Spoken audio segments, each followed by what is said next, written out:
احنا من امام فندق ميرامار او بنسيون فؤاد.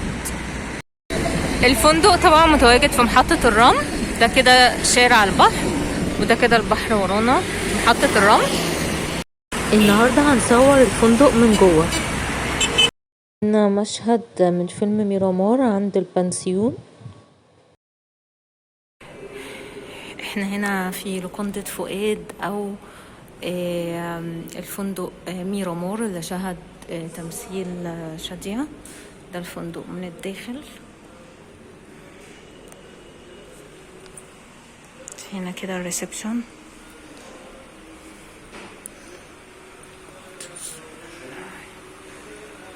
المكان ده اللي كان بيقعد فيه عماد حمدي. ده هنا كده الغرف يمين وشمال.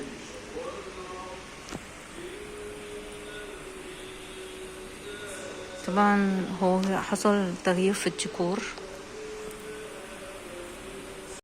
هنا انا كنت بوريكم غرفة من الغرف اللي موجودة في الفندق.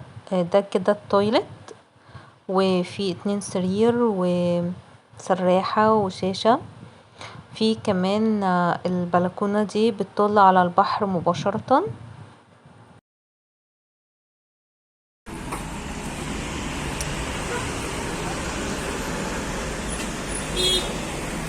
منظر رائع زي ما انتم شايفين.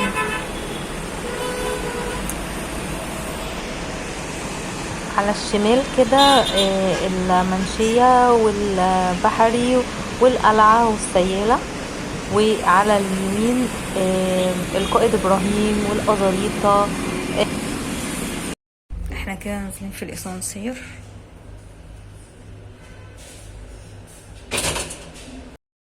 كده المدخل واحنا خارجين من العمارة.